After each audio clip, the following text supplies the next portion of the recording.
It's time to strap our boots on. This is a perfect day to die. Wipe the blood out of our eyes. In this life there's no surrender, and there's nothing left for us to do. Find the strength to see this through. We are the ones who will never be broken. With our final breath, we'll fight to the death. We are soldiers, we are soldiers. Hello, everybody. Welcome. It's our very first interviews with soldiers, and today we have on our very first guest for the segment, Mr. Billy Dunston. How you doing? Doing good. What about you? We just had that conversation. We won't get back into that on here. So tell us a little bit about yourself, Billy. So I was an Army veteran. I served as a Ranger from 2006 to 2011. After that, I served in the Maryland Guard until about 2015. And from there, I went to the Oregon National Guard, where I got out, served 13 years total. I got out as a staff sergeant. Wow. Good Lord, you sound like my son. He don't ever want to get out. He's in the Army too, and he don't ever want to leave. And I told him, and I really like the veterans thing that we're doing, because people need to thank these veterans instead of, I feel like, veterans are being treated like shit, and that really needs to stop. And people, they just bypass them. And the government's not doing their part to honor, the stuff that they have out there. You served 13 years, you know what I mean? And you never know if what's going to happen when you get out, It's just, but we're going to thank you for your service for sure. So tell me, have you ever been deployed anywhere, like far out? Yeah, I've been deployed 5 times. Two times to Iraq and 3 times to Afghanistan. Wow. What was it like in Iraq? I would say you're more likely to get blown up in Iraq and more likely to get into gunfights in Afghanistan. At least that was my take on it. Wow, that's crazy. So where do you think is the coolest place you've ever got to go? Because I know you guys get your days off. So in terms of military stuff, we were just so in and out. My deployment cycles, like we were deploying just about every year. But one of the nice things is that I was stationed up in Fort Lewis, Washington. So we were really close to Canada, and like we used to go to Canada and snowboard in Whistler all the time. So that was really fun.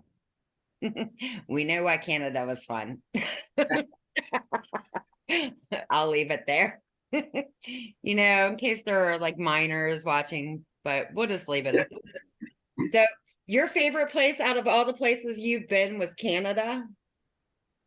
So far, yeah. I think it's more being able to snowboard with my friends, and it was just like kind of flash in the pan moment of like us being like 19, 20-year-olds and like kind of being away from home for the first time, and like to that, I think that was what it was. Wow. So how old are you now? I'll be turning 36 here. There you go. Big birthday coming up. The golden years. Oh God. What's the worst thing that you've seen while you were in service? I know this is hard to get into, but I mean, that's really why we're doing the segments, to let people know. Yeah. I think probably seeing like her kids. I mean, like explosions are not really discriminate. So whether they were aiming for us or just kids having to be in the area, I think that's probably the worst things is seeing children hurt. Yeah, I agree with that. And especially over there and overseas, they put those the suicide bomb right on them, and then just send them out like it's nothing. They just don't care. And with like Al Qaeda and, the way they just go around and killing kids, and you know what I'm saying? It's just, it's not right. It's not, definitely. So what have you done? Because I know when veterans, when you come home and you're finally, getting out and you have to they have to evaluate you before they let you out, you know, um, are you like seeing a therapist, or how do you go about working on keeping your mentality after? Um, so I'll say at first it wasn't very healthy. I don't like again, I don't know that, like, is this PG-13 or not, but it's It's a lot of not, it's okay. not. Um, but just drinking, doing destructive things like a lot of people do. Um, but then after time, I mean, I went to the VA. I tried doing all the things. The VA wasn't really helpful, especially the one that I had in Maryland when I first moved back. I would say the VA over there is terrible, honestly. Now that I've moved to Oregon, VA here is way better, but it's still kind of hit and miss. And then when the pandemic happened, that was kind of made things challenging. But then I'm glad that Oregon is actually kind of leading this, but they have things with psychedelics and the psychedelic experimentation. And I would say, you know, if you can do it, if it's legal in your area, or if you can go to a clinic and get that done, I'd say do that. That's probably been one of the biggest things to helping me get over like my alcoholism, my PTSD, all those things. And then another outlet for me was acting. Acting really helps me kind of work through those things. And then I've always told my buddies, there's in polite society, you can't scream in someone's face or just break down crying for no reason. That's not really a thing. But when you're acting, that's great. That's plot. People, that's what you're supposed to do. So you can have those highs and you can have those lows, and you can work through that with acting. Yeah. Yeah. So because of me being on both sides, I mean, a military parent, of three, and also, with the producing and everything, you as an actor, okay, how do you feel? Because I mean, as soon as people see that you have a military background, that's normally the first roles that they're probably going to approach you with, you know what I mean? Just because they know that you have that training. So when you're taking those roles, or I mean, have you even turned down roles like that because you're afraid that, maybe if you go into these roles that you won't be able to separate yourself out of that character? How do you feel? Um, no, I don't know. I never felt like I couldn't separate myself from the characters. And I mean, I've even wrote my own story where it's deals with suicide and um, PTSD. But I think just because I've been able to work through it, I guess in a healthier space, have friends, have community, talk to them. I never felt like I was stuck there. I know like that again. That was just just their role. Yeah. So it's not an issue for you to be able to separate yourself out of that role. No, and that was something that I've had buddies that and I talked to a lot of different people about this. And it's not just the military thing, but like someone who pays, let's say, a serial killer. That person's not a serial killer, but what did they do to one prepare, but then two leave that on set and not bring that? There's people that play, wife beaters, and people that play, like just straight up assholes and all those things, but they still leave that on the table. Yeah. Some people it would be hard, to separate. I mean, like the one thing I always look at is, from, and this is because I worked with Tim Stoughton on that Donnybrook movie. Um, and he directed The Dark Knight, where Heath Ledger, I guess he was having an issue being able to separate himself out of the Joker role. And unfortunately, it ended with, a fatality. But people have issues like that all the time as far as being approachable afterwards. You know what I mean? And as far as I think like the serial killer roles and stuff like that, I think they probably look at people with maybe a criminal justice background, you know, because that right there, if you have that kind of background, that's going to make it a little bit more easier for you to be able to figure that type out. And the reason why I say that is because I went to school for profiling, and that was the one thing I wanted to do was profile serial killers and rapists. And because if you know how they think, you know what they're going to do. You know, you basically profiling them, and that's one thing that I never got to do that after all them years of school, you know. It's just crazy. I think that they look for that, like casting a look for, you know, what have they done? What kind of colleges? What did they go to college for? You know, because that's always going to be able to help them. And it really does, especially when you're going into your own role. So I'm gonna ask you, what's the funniest thing that's ever happened to you? Uh, Military. Funny thing in the military. Mhm. Oh, so one that I like to tell off the beginning is probably one of the first things that happened to me in the military. I originally tried to join the Maryland State Police, and I started the process. God, I think towards the middle of my senior year of high school, and at the time my father was also working on there, so I'm like, cool, I'm in. I should know the process. Like, you know, I know it takes a long time, but it is what it is. Summer comes along, did all the tests, but they have no intention of hiring me, and I don't hear anything. I'm asking him, like, what's up? So I'm working a summer job at Cold Stone Creamery, and like, it sucks. I don't know if you've been there, but like, lines are out the door, and like, that's how it is like all summer. So summer comes and goes. Now, all my friends that I've been in high school with, they're going to college, and I'm still working this job. I'm like, this sucks. Doing it. So then September comes. Oh, I think that was October. October comes around.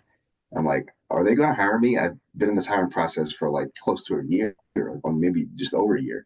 My dad's like, oh, I don't know. So I'm like, all right, I need to get out of here. I'm going to join the military. And join the military, and the first piece of mail I get is my acceptance letter into the Maryland State Police. Like, the first mail call I get was my acceptance letter into the Maryland State Police. It sucks when you want to go one way, because something similar kind of happened to me. After, you know, through school, I went and I took the police exam, passed it, went for the agility portion, you know, all right. So then when you're moving on and they say 36 weeks of training, 18 weeks in the field, 18 weeks off, you know, at some camp, I'm like, there's no way that I could do that, because my daughter, my youngest, had kept, you know, she kept getting sick, and they couldn't figure out what was wrong with her. So it basically was me losing a lot of money in school at that point, so I could start my own business, you know, and move forward. But it's always when you go to do something, that stuff like that is always going to happen. Always. You can always guarantee all the time. That's just the way it goes, because you're being led in a different direction. You know what I mean? It's just crazy. So have you always known that you wanted to act, or did you just fall into it like I did? More or less, I fell into it. I had done some modeling and stuff like that early on, but it was one of those things where, so one of my friends is a fashion designer in New York, Nadia Tool, and she works for Patricia Field. And when she was starting her business and kind of like she would have fashion shows herself, like models would just flake and like no call, no show. And I was like, what? That seems like a really like weird thing. And now I'm now doing it a little bit. I know that's like pretty common, but I would just show up, and I was reliable, and that was like 90% of what it was just showing up. And I'd show up for her, and then other people would have things where, oh, we need extras, oh, we need this, and you know, because the original person fell through, no call, no show. And then people realized that I was reliable, and were just eventually I just became the first choice, and it was cool. Where like, oh, like, well, have you ever tried acting? Do you want lines? I was like, yeah, why not? Think it just kept snowballing. Yeah, that honestly, I'll be honest with you, that does happen a lot in the business. And it's sad because you see so many people who actually want to act. And then you have these people who are chosen that you can't count on them. They don't show up for their roles, and they don't do what they're supposed to do. So it's the people like me and you that end up learning both sides of the industry, because you're just happy to get the hell out of the house and to actually be working somewhere on something. And these people who are picked first, it's not cool that they don't show up. Like me, if I don't show up, I have a damn good reason why I'm not there. It's going to take probably an act of God to keep me from doing whatever I know that I need to do. But there's people like, oh, I just don't feel like leaving. Bye. Click. You know what I mean? And those people become unreliable. Like you said, I agree with that completely. And that's why people, who are willing to work, move up the ladder, while they'll be left behind, because nobody's going to want to work with that at all. Yeah. So what else has happened to you as far as good experiences in the military? Funny ones anyway. Funny ones. Yeah. Oh man. I don't know. Like again, I don't know like the audience for this. I don't know. I don't know like how I guess raunchy or We cuss on the damn show. okay. I mean, we don't cuss, a lot, but we cuss because, everybody does. Everybody does, and there are freaking cartoons anymore that are way worse than probably anything that would ever get said here, So I really don't give a shit, I'm not keeping it. This goes on my website. So, what are they going to do? It's not like Facebook where they can just shut you down if you say the wrong thing. I'm not going to just shut you down, because the reason why I make these videos, and that's even with the directors and everything, is that way we can have a conversation without it being edited, to where they spin it to ridicule people, where I'm not going to edit the conversation at all, unless like somebody walks in and I have to click it off, and then edit that part. But I let everybody say what you got to say. No filters. Okay. So go ahead. Let's hear it. Well, I guess to the audience too, it's like I've just done things where like you're like, for example, I jumped out of planes, obviously airborne range or stuff like that. And man, the things that come from that, I mean, like there's like one side of it where it's like scary because you drop actually pretty low to the ground. And especially if you're jumping at night, like if it's like pitch black out, like you don't know when the ground is coming up. The only thing you notice is like when you can hear the buddy that jumped out before you, just like, ooh, and you're like, oh man, I know, but I know the ground's coming up. I like it, and you're just like trying to relax because you're supposed to like absorb it like a spring. But man, like if you don't, and you just like crumple, and then the hundreds of pounds of gear that you have on you just slams into the ground, like that comes down with you. And what you're supposed to do is a lot of times you have your gun under your arm, and then your rucksack, which is usually has your body armor and a bunch of other things with your mission gear in front of you, right? Because your parachute is on your back.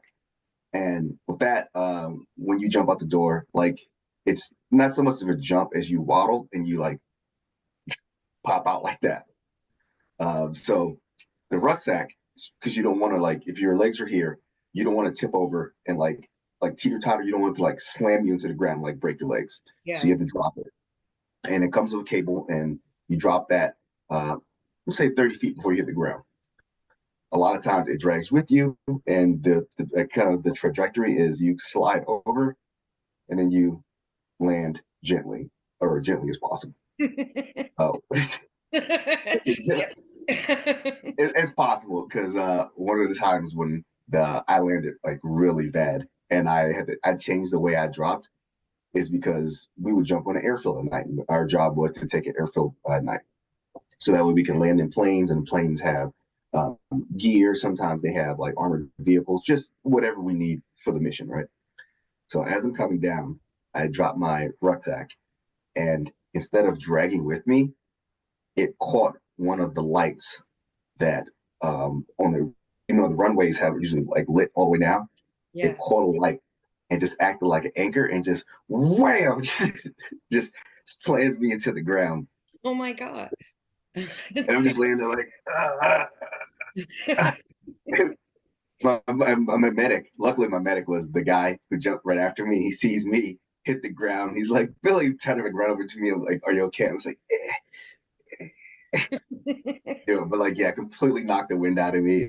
But luckily, I was able to protect my head. And ever since then, now I carry it all the way down. And right as I'm about to hit, I throw it away from my body. So it doesn't do that anymore. Oh my gosh. I'll tell you a story. Well, he's basically my stepson, and I didn't know because he was a Marine, like I thought he trained and then went somewhere. I didn't know that like he was deployed into where they were shooting. And he was saying something, oh my God, this was a couple weeks ago, and this is how I found out that him and his buddies, they were out there, and I'm pretty sure this, I think he said Saudi or something like that. Well, they were shooting at them. Okay. And he said something about, yeah, where we were, if you had to use the bathroom, you had to go out to the middle, in like this can, and they're shooting. And he was telling me, and I'm already about to crack up just because I already know what's about to happen, And he said, I was there, we were taking fire, and I just couldn't hold it anymore. And I said, screw it. And he ran out, and he's sitting there using the bathroom, and everybody's like, what the fuck, man? You know what I mean? And he was just sitting there hoping to God he wouldn't get shot while everybody's getting fired at, he's just sitting there. And I'm like, oh my God, I can picture that now. He was like, I don't care. I wasn't about to go in my pants, because if that happened, I'd be stuck in that for like 3 weeks. You know what I mean? He was like, it was either that or, I'm just like, do you realize you could have been shot at any point? He's like, I don't give a shit. And when he said that, I lost it. I was just like, oh my God, there's no way. You figure they would have moved it somewhere where they wouldn't have to worry about that. But he's like open right out there. Oh man, it was funny as hell though. And I hear some of the craziest stuff because, like I said, three of them military, 2 Army, 1 Marine, so I'm hearing all these crazy stories from everywhere. That's why I'm interested in, like what's really going on out there, because I know the military, you go out and yeah, you guys you're defending this country, period, but on those days off, I know that the soldiers still go and have their good times. You know what I mean? Well, and my son got shot by some ununiformed Russians over in Budapest. And over there, I guess you're not supposed to carry any kind of weapons, not even a pocket knife, into the city. And him and his buddy had went into the phone store to get some supplies, and the rest of the people that he was with, were sitting out by the truck. And what happened was these guys come over and they start jumping them. Well, then they ran out of the phone store, and his buddy got shot in the arm, and then my son got shot in the leg and missed his main artery probably about this much. So instead of me finding out about it, you know how I find out? My son's jacked up on morphine and puts it up on his Facebook story.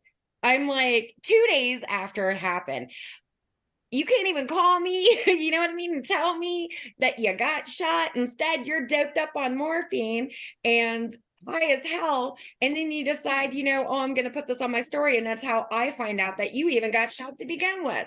He's like, oh, it's okay. I was like, so are they going to make you leave the military now? He's like, I don't care. I'm not freaking leaving. I'm like, after these people done shot your ass, you're not leaving. Nope. Like, all right, whatever, man. You know what I mean? It's just, you hear the crazy stories, and some of it is just downright funny as hell. But some of it, it's serious. But I think, you always take the good with the bad, and that doesn't matter if you're in the military or anywhere, you know what I mean, as far as taking the good with the bad. But I mean, it's just the way it is. But how do you feel as far as any advice that you can give other people to help them out of those situations where they're coming home to make that transition a little bit more easier for these people, that are serving, because apparently the VA is so busy, they just don't have time to deal with everybody, is what it seems to me. That, or they need to build more of them. That's the way I feel about it.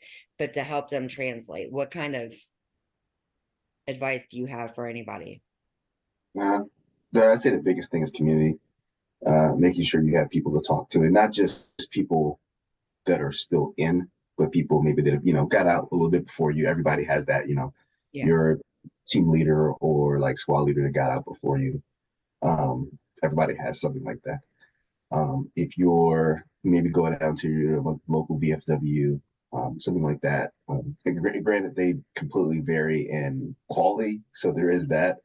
But just someone who can kind of guide you. Like, I think that's one of the things that when people are in, there's like that rank structure. So like if you're, specialist snuffy, you can talk to a sergeant or staff sergeant, or, you can talk to an officer. There's a clear line of, if I need something, I can talk to this person. And maybe that person might not know, but I can talk to someone who's like at feeble footing, right?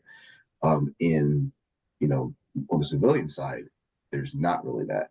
Yeah. Or you have people that you're more likely, I would even say, to find people that are there that maybe aren't qualified for giving that advice. So that's one of the hardest struggles, is that instead of, you just need structure. I think that's what a lot of people crave when they get out, is that they don't have defined structure.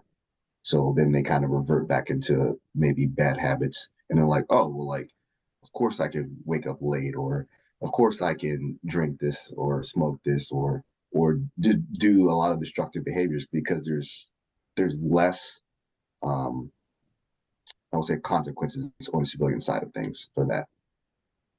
Yeah. What's your personal, like, what's your outlet? What the thing that you love to do the most?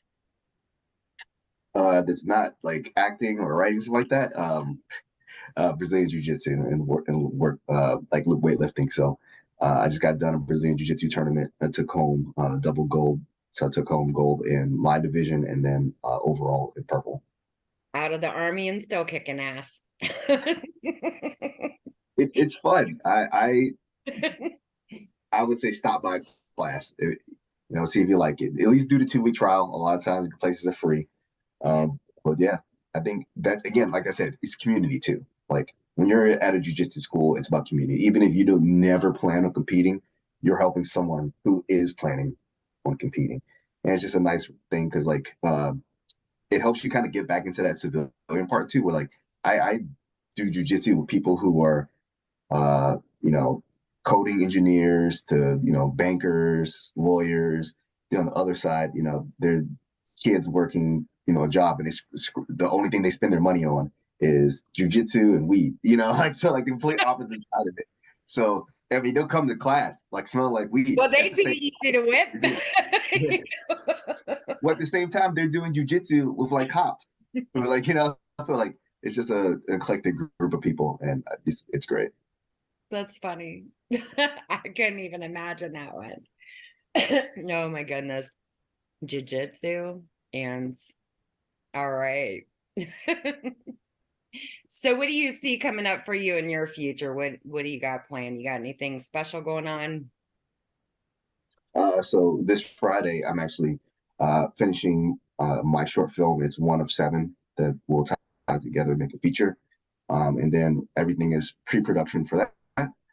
Coming after that. And then in June 24th, 25th, I'll be going down to the Writers Guild in California. I'm on a fellowship for there. There you go. All right.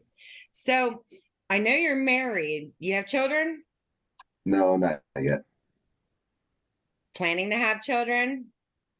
Yeah. We're waiting until my wife is done with school, nursing school.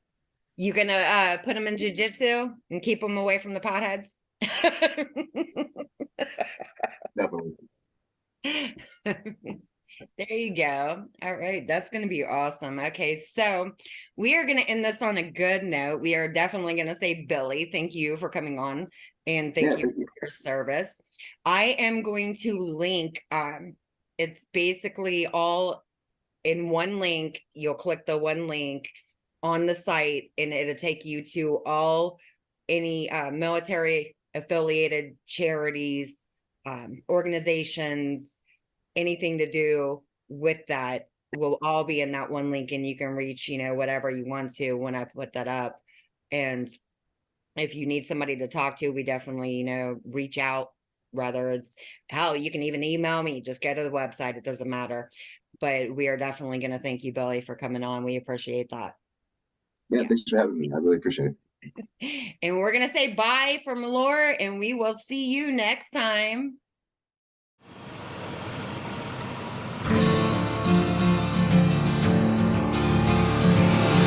It's time to strap our boots on. This is a perfect day to die.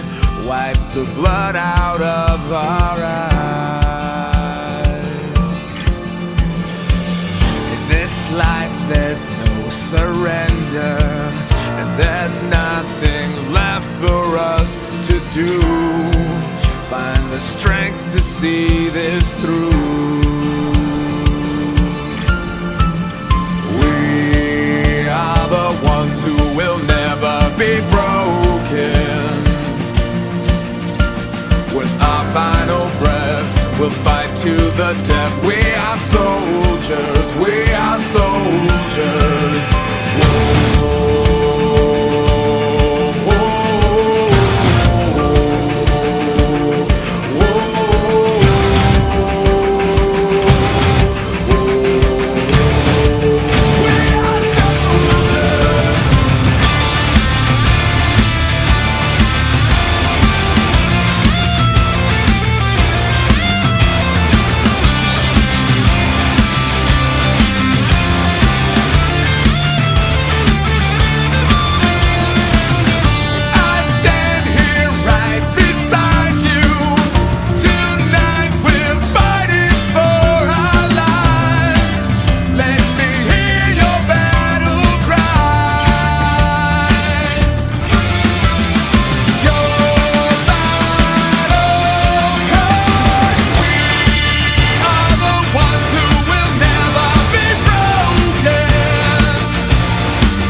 taking all the money that he'd win to spend it all on bailing out a friend.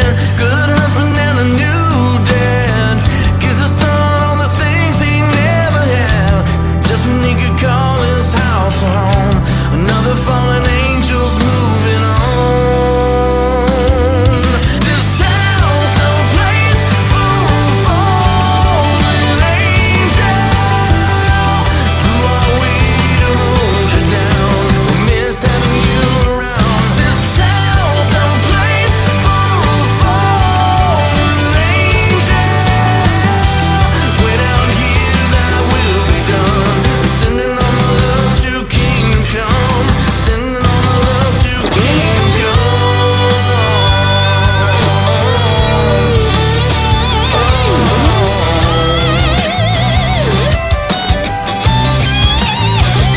To Kingdom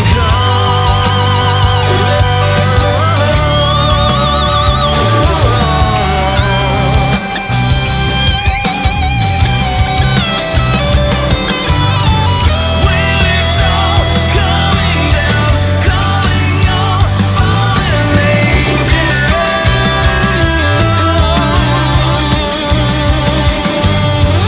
When it's all coming down, calling your fallen angels.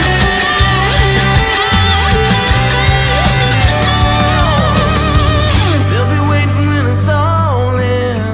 I can feel them everywhere I've ever been. Fate is never fair and life is rough. It's gonna be a good time catching up.